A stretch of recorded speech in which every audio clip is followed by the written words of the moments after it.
అందరికీ నమస్కారం. శ్రీమాత్రే నమః.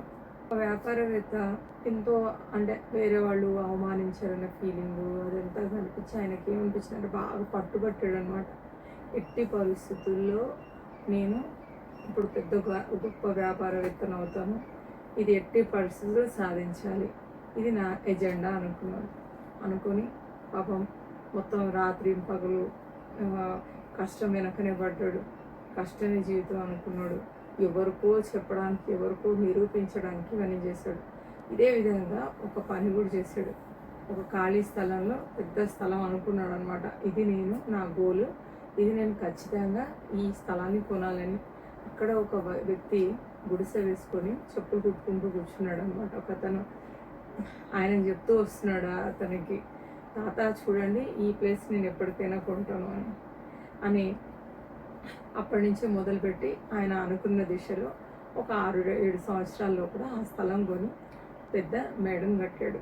అప్పుడు ఆ వ్యాపారవేత్త తన బంగ్లా ముందు నిలబడి గర్వంగా అన్నాడనమాట. ఆ రోజు అందరినీ పిలుస్తాను అనుకున్నాడు. దాంట్లో కొంతమంది చనిపోయారు, అంటే ఒకరిద్దరు. అదేవిధంగా కొంతమంది రాలేకపోయారు. అసలు ఎవరికైతే చూపించాలనుకున్నారో అతను వాళ్ళకి చూపించడం కాదు, కానీ ఏదో కబుర్లా తెలుస్తుంది.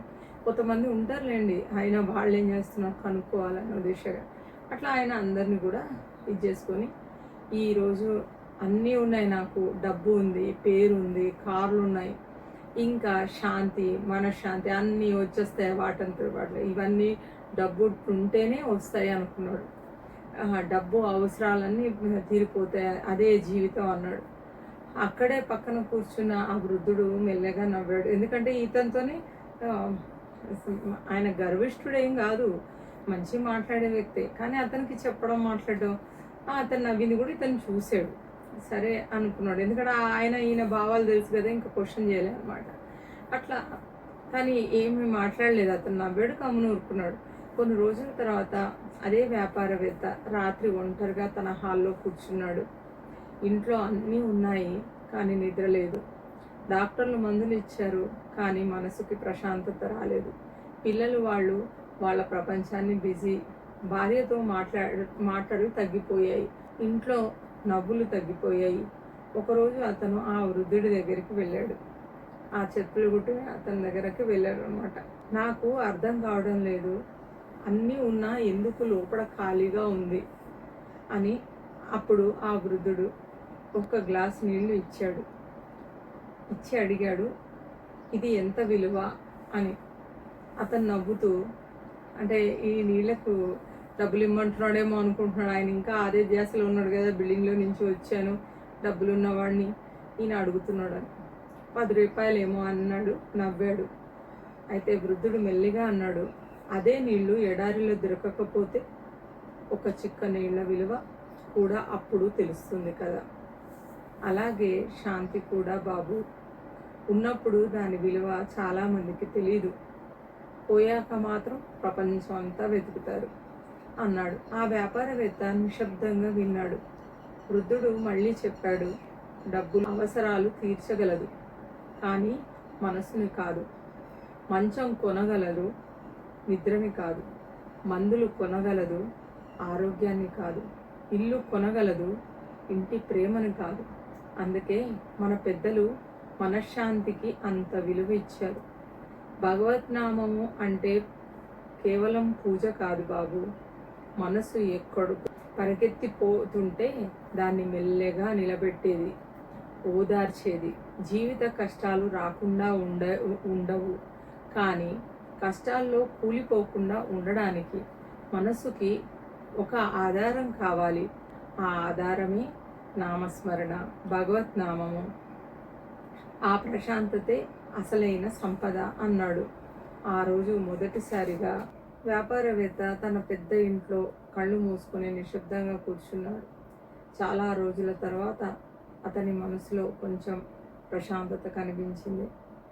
ఇంకా దీన్ని తీసుకొని వచ్చి ఈవిడ పూజలో కలుపుతారేంటి, ఇది అహంకారంతో వచ్చిందేమో అనుకోవచ్చు. ఇక్కడ మీరు కొన్ని గమనించాలి. అతనికి నిజంగా అహంకారం ఉన్న వ్యక్తి అయితే చెప్పులు కుట్టే వాళ్ళతో మాట్లాడేవాడు కాదు, ఆ వృద్ధుడికి అంత గౌరవం ఇచ్చేవాడు కాదు. అతనితో ఆ విషయం చర్చించేవాడు కూడా కాదు. ఏమని, మా ఇంట్లో ఎందుకు ఖాళీగా ఉంది అని.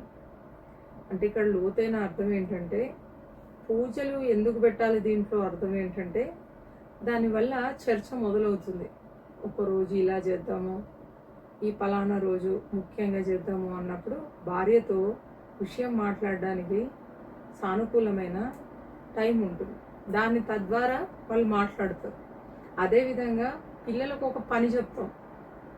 నువ్వు ఎన్ని రోజులు బిజీగా ఉన్నా పర్వాలేదు, పలానా రోజు దీపారాధన చేస్తున్నాము, కాసేపు కూర్చో. లేదా భోజనం చేసేటప్పుడు ఈ టైంలో ఇలా అనుకో అని. అప్పుడు ఎవరు చెప్పారు అనేది వీళ్ళకు కొంచెం అర్థమవుతుంది. ఏమనంటే, ఆహా అమ్మ చెప్పేది కదా, నాన్న చెప్పేవాళ్ళు కదా, లేకుంటే పెద్దమ్మ చెప్పేది, పెద్దనాన్న చెప్పేవాళ్ళు, పిన్ని చెప్పేది, లేదా అది ఇది కాదు, వచ్చిన వాళ్ళు చెప్పేవాళ్ళు, ఫ్రెండ్స్ కావచ్చు, ఇంకొకళ్ళు కావచ్చు, ఇలాంటివన్నీ నేర్పించడం వల్ల వీళ్ళకి తెలుస్తూ ఉంటాయి. అందుకనే ఎవరిని ఇంట్రడ్యూస్ చేయాలి అంటే భగవంతుని ఇంట్రడ్యూస్ చేయాలి. ఎప్పుడు చేయాలి అంటే ఎప్పుడూ చేయాలి. అది సర్వకాల సర్వ అవస్థలందునూ చేయాలి. అందుకోసమే చేయడం వల్ల ఏమవుతుందంటే ఎక్కడొక్కడ అందరం కలుస్తాం అనమాట. దానికి అది ఎప్పుడు లేదు, దూరం దూరంగా ఎవరి జీవితాలు వాళ్ళవి అంటే అవి ఎవరి జీవితాలు వాళ్ళు ఉండాలి. హద్దులు ఉండాలి, బౌండరీస్ ఉండాలి, అన్నీ ఉండాలి. కానీ ఎప్పుడు కలవాలనేది కూడా ఉండాలి.